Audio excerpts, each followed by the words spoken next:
Hello नमस्कार। मैं doctor Surendra खंसली ज्योतिष आचार्य ज्योतिष की इस नई श्रृंखला में आपका स्वागत करता हूं। आज बात करने जा रहे हैं हम कुंभ राशि की, जो कि राशि चक्र की ठीक 11वीं राशि है। यदि लग्न से देखा जाए और कालपुरुष की कुंडली देखा जाए तो कालपुरुष की कुंडली में मेष राशि से गणना की जाती है और ठीक 11वां हाउस जो है वो कुंभ राशि का आता है। कुंभ राशि अपने आप में एक बेहद कार्मिक राशि से भी जुड़ती है और साथ साथ में उस स्थान से भी जुड़ती है जहां पर कि धन और वैभव काफी मात्रा में आ जाता है। कहने का मेरा तात्पर्य ये है कि कुंभ राशि जो राशि चक्र की इनकम सोर्सेस से संबंधित राशि है, जहां पर कि हमारे सोर्सेस बढ़ते हैं और साथ साथ में कार्मिक क्षेत्र से संबंधित शनि काफी कुछ प्रभावित करता है इस राशि वाले को। यदि कहा जाए कि एक लाइन में कहा जाए कि कुंभ राशि वाले कैसे होते हैं, तो सीधे सीधे कहना होगा कि पूरी जिंदगी भर ये मेहनत भी करते रहते हैं और जिस दिशा में मेहनत करते हैं इनको मिलता भी उतना ही है जितना कि ये मेहनत करते हैं, और साथ साथ में मेहनत से ही अपनी ही एक अच्छी सी जगह बना लेते हैं।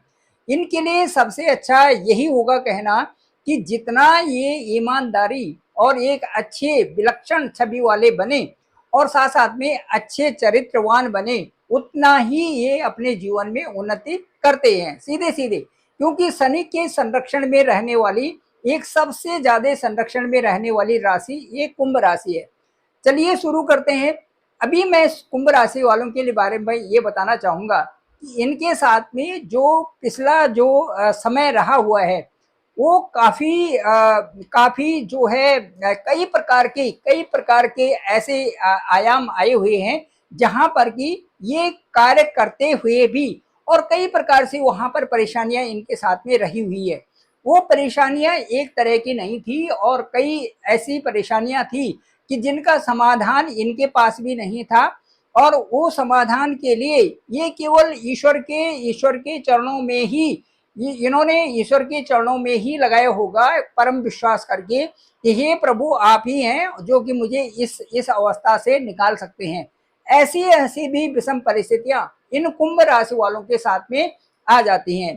क्योंकि जो साढ़े साथी का भक्त था, ठीक इनके मन के ऊपर जो साढ़े साथी का प्रभाव था वो देखने लायक था। कई प्रकार की मेहनत के बावजूद भी शत्रुओं से भी परेशान और उसके साथ साथ में कई लोग इनके बगैर बात के जो है शत्रु बन रहे थे, वो मन के प्रभाव के साथ में थे। इसके पहले भी काफी जो है उतार चढ़ाव की स्थिति इनके साथ में रही है। शनि की साढ़े साथी का उतरने का समय जो 2.5 साल आया है, लेकिन इसके साथ साथ में यहाँ से राहु उल्टा आपकी जहां पर मन की स्थिति है वहां पर पहुंच गए हैं। अब मन की स्थिति में यहाँ से पहुंचे हैं तो कह सकते हैं कि जो 29 मार्च 2025 था तब से ही राहु का प्रभुत्व आपके ऊपर बना हुआ है। जैसे कि मैंने पूर्ववत अपने जितने भी वीडियोस बनाए हुए हैं उनमें ये कहा था कि राहु एक बेलगाम घोड़े की तरह है और केतु हमारे वो हैं जो हमारे मन को एक सही दिशा भी देते हैं, और कहीं पर ऐसा भी लगता है कि जहां पर केतु हैं उस फील्ड को बहुत समझना बहुत आवश्यक भी हो जाता है। क्योंकि वहां पर केतु के पास कर्मेंद्रियां तो हैं लेकिन ज्ञानेंद्रियां उनके पास नहीं है, तो उस क्षेत्र को कर्मों वाले क्षेत्र को आगे बढ़ाने के लिए पूर्ण रूप से कोशिश भी करनी ही चाहिए। देखिए जैसे कि इस समय केतु आपके 7th हाउस में है, इसका मतलब है 7th हाउस से संबंधित कार्यों को आपको अच्छा परफॉर्म करना चाहिए। क्योंकि आप वहां पर ज्ञानेंद्रियों का प्रयोग जैसे ही करेंगे वैसे ही केतु का उस स्थान में बहुत अच्छी प्रोग्रेस संभव हो जाएगी। 7th हाउस आपके व्यापार से संबंधित है, 7th हाउस आपके स्पाउस से संबंधित है, 7th हाउस आपके सोर्सेस से संबंधित है, और 7th हाउस से आपके कई सारे वो कार्य हो रहे हैं जो कि आपके भाग्य से भी निकट हैं और आपके प्रारब्ध से भी बहुत जिनका संबंध है। प्रारब्ध से भी संबंध है और भाग्य से भी संबंध है, साथ साथ में व्यापार से भी संबंध है और आपके घर परिवार से भी संबंध है। वो है 7th हाउस जहां पर कि केतु है। अब मैं आपको ये बताऊंगा कि राहु क्या है। राहु एक इल्यूजन है, एक भ्रम है, एक छाया है, एक धुंध है। और उसके साथ साथ में राहु का जो प्रभाव है वो अच्छा प्रभाव जब होता है तो आदमी कई धनी भी बन जाता है, और कई तरह से उनकी जो प्रभावी जो उनकी भाषा होती है या उनका रहने का ढंग होता है वो जो समाज में बहुत प्रभावी रूप से आगे वो लोग रहते हैं। लेकिन जहां पर राहु का प्रभाव आपके ऊपर, आपके मन के ऊपर गलत रूप से पड़ता है, राहु आदमी को राजा से रंक भी बना देते हैं।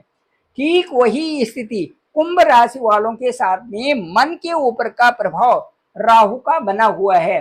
अब मैं ये कहूंगा कि राहु इस स्थान पे यानी कि कुंभ राशि में ठीक 18 मई 2025 से आपके यहाँ पर आए हुए हैं।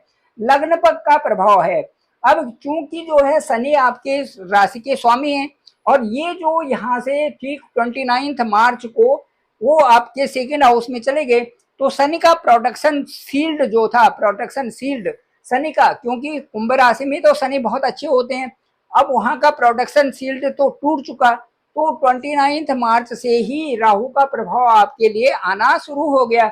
और जैसे ही राहु यहाँ पर आए हैं 18 मई 2025 से, तब से काफी कार्यों में वहां पर व्यवधान भी आया है। साथ साथ में कुंभ राशि वालों के लिए कहें तो एक जो फिफ्थ हाउस है, फिफ्थ हाउस पर राहु की दृष्टि, फिफ्थ हाउस हमारा कार्य क्षेत्र है, जहां से हम देखते हैं कि हम अपनी उन्नति कैसे कर रहे हैं। संतान का भाव भी है, हमारी शादी सगाई का भाव भी है, साथ साथ में यहाँ से हम बुद्धि और विद्या भी देखते हैं। इन सब पर राहु का प्रभाव आपके साथ में बना हुआ है। अब वो आप जिस हिसाब से समय समझे, लेकिन प्रभाव तो है ही। अब यहाँ पर आपको क्या देखना है कि राहु को समझना बहुत आवश्यक है। यदि आप राहु को समझते हैं तो जो भी कार्य आप करते हैं वो लॉजिकली हो, जो भी कार्य आप करते हैं उनमें ऑनेस्टी हो, जो भी कार्य आप करते हैं उसमें मेहनत भी हो, और जिस दिशा में आप जा रहे हैं उस दिशा का ज्ञान होना भी आपको बहुत आवश्यक है। अब यहाँ पर राहु यदि आपके पंचम हाउस को देखते हैं तो जिन लोगों की शादियां होने वाली है या किसी के साथ में जो उनका एक अच्छा संबंध बन रहा है कहीं पर कि भाई यहाँ पर इस तरह से संबंध बने, वहां पर भी संबंध विच्छेद की भी स्थितियां आ सकती है, क्योंकि राहु की दृष्टि लग्न से सीधे पंचम पर ही है। इसीलिए राहु को समझने के बाद ही ये सारी चीजें अच्छी हो सकती हैं। उसके लिए गलत संगति में नहीं पड़ना, अच्छा आचार विचार रखना, अच्छा जो है आपका चरित्र होना, और इसके साथ साथ में अच्छे कार्यों के प्रति उद्यत होना ये जरूरी होगा, क्योंकि राहु की दृष्टि यहाँ पर जुपिटर यानी कि फिफ्थ हाउस पर है। लेकिन इसके साथ साथ में राहु ने और क्या क्या किया, आपके भाग्य को भी रोका। कई सारी चीजें जो एक सही ढंग से हो रही थी उनमें भी कुछ न कुछ व्यवधान आया। और साथ साथ में ये कह सकते हैं कि आपका जो आपका जो पार्टनर है, जो स्पाउस है, यहाँ पर परिवार के क्षेत्र में भी कुछ इस समय से उतार चढ़ाव की स्थिति कुंभ राशि वालों के साथ में रही है और अभी है। लेकिन इसके साथ साथ में 13 अब जो एक नया जो बहुत नई चीज जो आई हुई है उससे काफी कुछ राहत पहुंच रहा है, और उससे आपके मन पर भी प्रभाव अच्छा है। और आपका जो राहु से संबंधित जो आपको जल्दी जल्दी गुस्सा आना, जल्दी जल्दी परेशान होना, वो चीजें अब कम हो रही हैं। ये 15 अगस्त के बाद कुछ प्रभाव आप पर अच्छा पड़ा हुआ है। आप समझने लग रहे हो कि आपके साथ में जो रहता है उसकी भी इम्पोर्टेंस है, आपका जो पत्नी है उसकी भी इम्पोर्टेंस है, आपकी पति की भी इम्पोर्टेंस है, आपके परिवार की भी इम्पोर्टेंस है, और आप जो समाज के लिए कर रहे हो वो तो अधिक महत्वपूर्ण है ही है। तो जो आप कर रहे हो उसमें कुछ ऐसी ओरिजिनल चीजें आने की बहुत आवश्यकता है जिससे कि आप सही रास्ते पर हैं और आपको लोग सही हिसाब से जाने भी। ये है कुंभ राशि वालों के साथ में।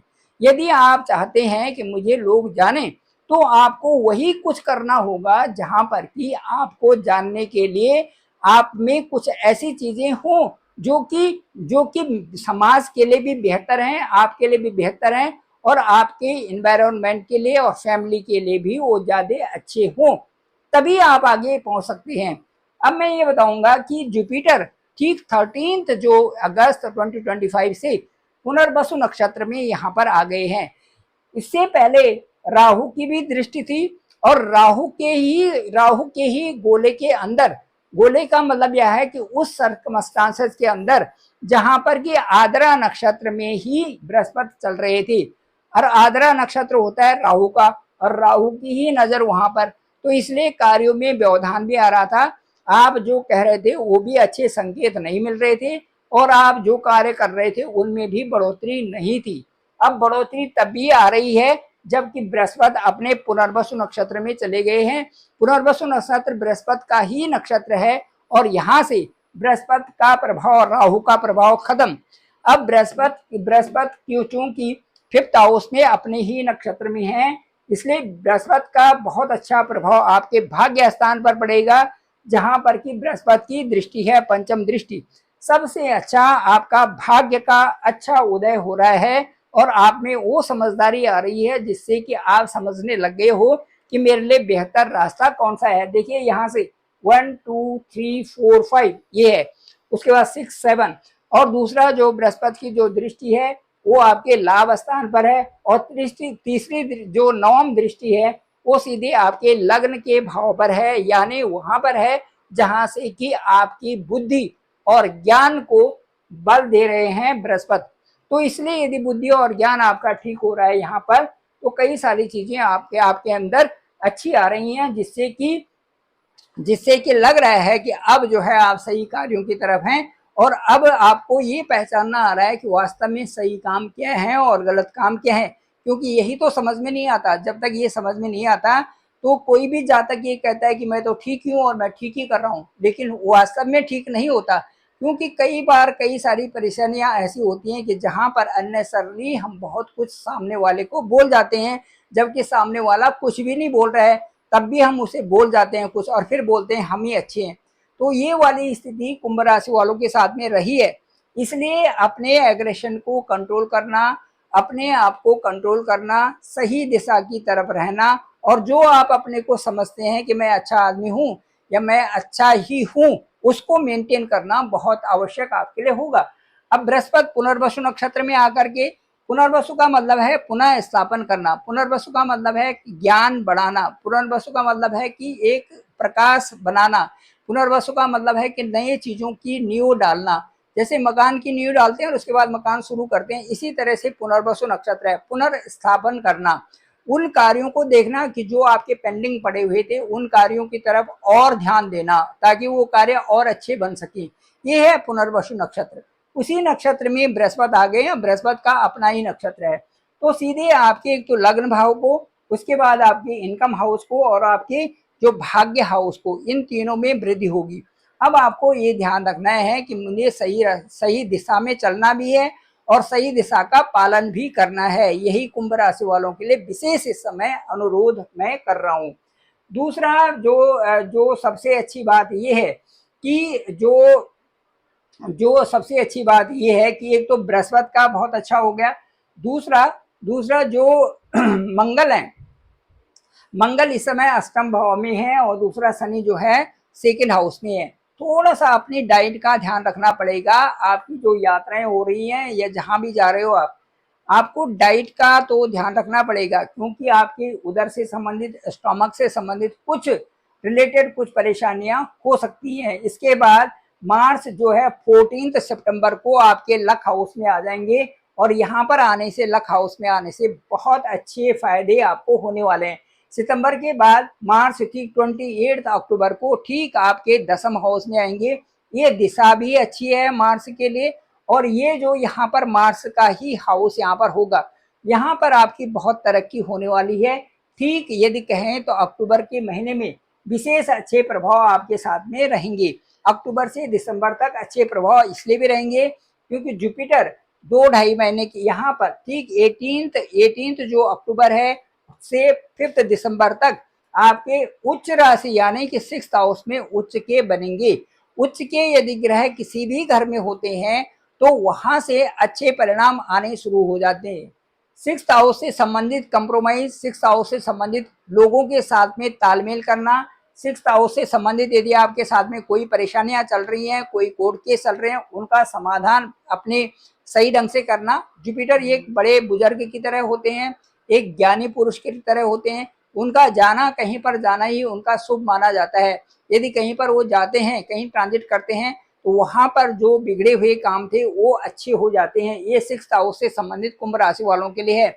दूसरा, इनके साथ साथ में सिक्स्थ हाउस को हम वो फील्ड कहते हैं जहां से कि हमने एक ऐसी शुरुआत करनी है जो कि हमारे नौकरी के लिए, व्यवसाय के लिए बहुत अच्छा हो। वो हाउस है आपका सिक्स्थ हाउस। तो यहाँ पर 18 अक्टूबर को जैसे ही जुपिटर आएंगे, आपके आपके साथ में वो फील्ड खुल जाएंगे जहां से कि आप अपनी अपनी कोई मेहनत कर रहे हैं, जिस क्षेत्र में आप मेहनत कर रहे हो उस क्षेत्र में आपको अच्छी प्रोग्रेस मिलनी शुरू हो जाएगी। ये आपके साथ में विशेष करके प्रभाव जुपिटर का होगा। इसके साथ साथ में मैं ये कहूँगा कि जो सितंबर, अक्टूबर, नवंबर और दिसंबर महीने हैं, ये कुंभ राशि वालों के लिए विशेष अच्छे परिणाम ही लाने वाले हैं। Thank you very much. बाकी आपकी कुंडली आपका मिरर है, जो जन्म के समय में जो भी आपको वर्गोत्तम जो कुंडली है आपकी है, वो बहुत विशेष महत्व रखती है। आपका उच्च का ग्रह होना अपनी जन्म कुंडली में और साथ साथ में आपकी नवांश कुंडली में भी उच्च का हो जाना एक बड़ी विशेषता रखता है। योगांश कुंडली भी बड़ी विशेषता रखती है। और ये यदि यदि किसी के भी कुंडली में जातक की जन्म लेते हुए उच्च के ग्रह हैं, तो ये माना जाता है कि उनकी शिक्षा दीक्षा, चाहे वो गांव में हो चाहे कहीं पर भी हो, अपने आप ही एक ऐसी स्थिति बनती है कि वो एक बहुत अच्छा स्टेटस और बहुत बड़ा सम्मान अपने जीवन में पा लेते हैं। तो ये कुंडली का बहुत ही बड़ा जो आपकी दशा और अंतर्दशा आ रही है, वो बड़ी महत्वपूर्ण उस समय बन जाती है।